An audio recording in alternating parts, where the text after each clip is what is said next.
Hello, it's April 23rd, 2014. I'm David Petrito, and this is the weekly Woodworking Wrap-Up Review. We are recording a day earlier than normal. Usually I record these on Thursday nights and release them on Friday, but I'm going to be out of town this Thursday, so I'm recording on Wednesday. How you guys doing? Cheers to you. Today, I am drinking Fuller's ESB. This is one of my lady friend's special beers here. Today, we're going to talk about how I did at the craft show last week, and we're going to talk about some cool videos that I came across. So, you ready to do this? I had a wonderful time at Maker's Mart in Toledo. As you can see, lots of people turned out for this. Very well attended event. I made some good cash. We're going to go over some of my financial earnings here in a little bit. I'm opening up completely to you so you can see exactly how I did. Lots of different vendors here, as you can see. The Wooden Fox, that is my girlfriend. She makes baskets. And then here is my display of my wood wares.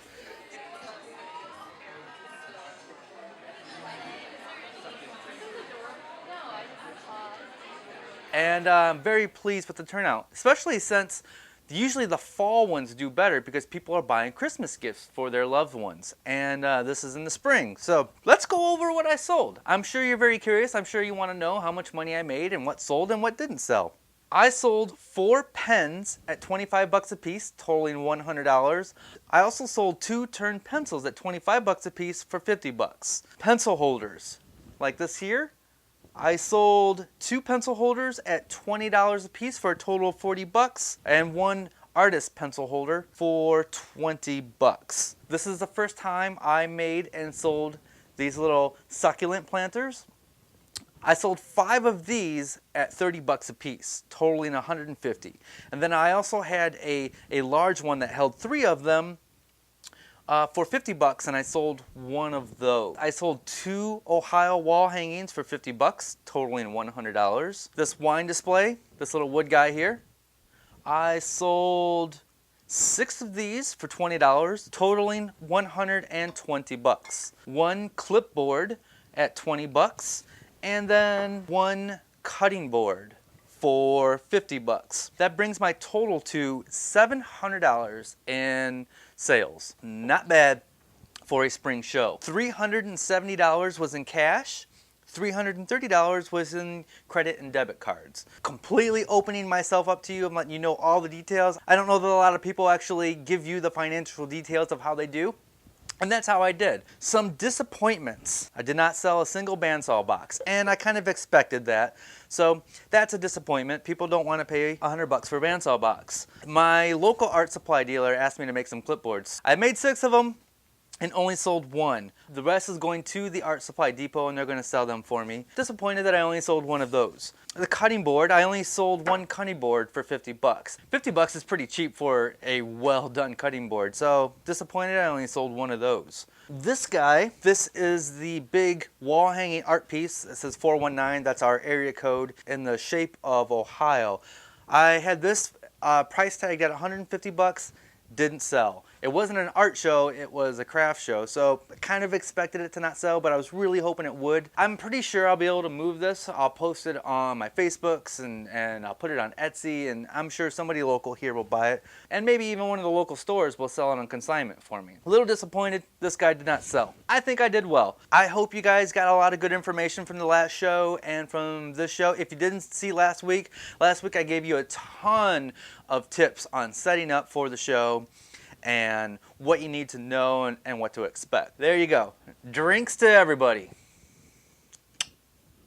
You guys ready for the videos? I put 2 videos out earlier this week. One was an interview with the editor of Popular Woodworking magazine. That's Megan Fitzpatrick. She is talking about Woodworking in America 2014. She's giving you some details and telling you what to expect and where it's at and where to find more information. Registration is open. I'm going this year. I hope you guys are going. Please find me, say hello, let's meet up, let's have a good time. Another interview is with Rhett Fulkerson of Nice Planes. Rhett is making beautiful handmade wooden hand planes, and he's got a tapered blade that's very unique to his planes, and so he's given a little bit of information on what he does, where the materials come from, and everything. So check out those 2 interviews that I did with Megan and Rhett down below. This first one comes from RJB Woodturner, otherwise known as Bob. Bob is a fan of the show. Bob is a super nice guy. He's always got nice things to say. This is a handy, cool little gadget. This helps you hold the pages open on the books that you're reading, and it just slips over your thumb. It's a real quick project. It's real fun, and it makes a great gift. So check out that video by RJB Woodturner. Thank you, Bob, for all the kind words you have said to me over the past few weeks. So thank you. Here's to you, Bob. This next one, the Highland Woodworker, episode number 12. As I've said before, the Highland Woodworking Show, one of my favorite woodworking shows on the internet. Charles Brock is the host of this show, and it's just a magazine style show where you're interviewing people, you're seeing tips. It's just well produced, and Charles Brock just seems like the coolest guy. You just want to hang out, and he's a fantastic chair maker and woodworker. Good stuff. 50 minutes of goodness. It's just like, just sit down, relax, have a beverage, and watch the Highland Woodworker. Good stuff. How to make a headboard by I Like to Make Stuff. Let me tell you right now, I Like to Make Stuff is going to be one of your new favorite channels. This guy is fantastic. He's got a great presence in front of the camera. He's a great woodworker, a great maker of things. His videos are very well produced, and his website is beautiful. And he does a lot more than just woodworking. And here he's making a beautiful rustic looking headboard, and I really think you're going to like I Like to Make Stuff. There you go. That's our videos for the week. Podcast that came out this week: Wood Talk number 179, Shop Talk Live number 57 also came out, and Modern Woodworkers Association number 51 came out. If you've never listened to an audio podcast about woodworking, you're probably thinking, how can there be an audio podcast about woodworking without the visuals? It works very well. The links are down below. Check them out. Give them a listen. Listen to them in your car. All 3 podcasts are fantastic. They all cover the full spectrum of woodworking, so check them out. Let's dive into an email that I got. David, I am new to the world of woodworking, and like you, have fallen in love with the sport. In one of your wrap-up shows, you mentioned that you have a full-time job and that you work wood on the side. How do you balance woodwork versus regular work? When do you get into the woodshop? After work or on the weekends? Or is it just whenever the heck I feel like it kind of deal? Excellent and most bodacious regards, Harry. P.S. Great beard, stay radical. Thank you, Harry.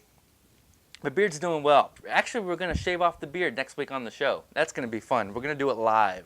A live Google Hangout of me shaving the beard off. When do I find time, and how do I balance woodworking and my career and my personal life? It can be tough. I don't have kids, so I suppose that makes it a lot easier for me. I live with my girlfriend, and she has her own hobbies. She makes baskets.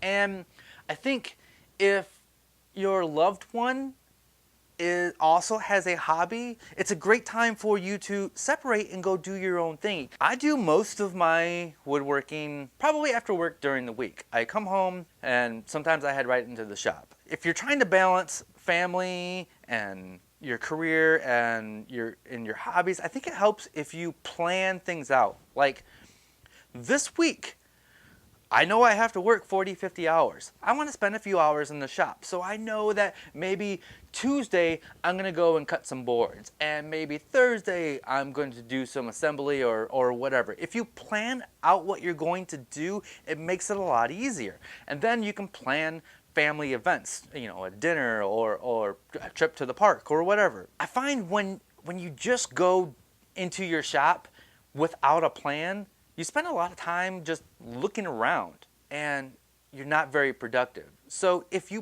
plan out your evening or your day or your weekend, it's surprising how much time you actually do have to do the stuff that you love. It's a good question. I think this is different for everybody. Let your family know that, hey, from this time to this time, I'm going to be in my shop. This is my time. Talk it over. You have to communicate with everybody else to make that time work. Thank you, Harry. Thanks for the compliment on the beard. Stay radical, Harry.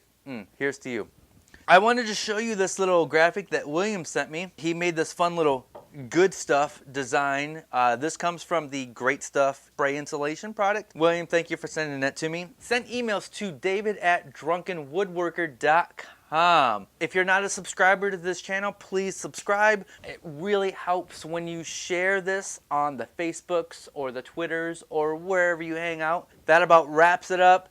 Stay passionate and make something. To keep up with me, subscribe to my YouTube channel and follow me on Facebook, Google+, Twitter, Pinterest, Tumblr, Instagram, and Etsy. And be sure to check out my website at drunkenwoodworker.com. My grandfather, Grandpa Pachuto, Grandpa Drunken Woodworker, he is also a woodworker. He spends a lot of time in his garage and he makes these wonderful bird houses. This here is a butterfly house.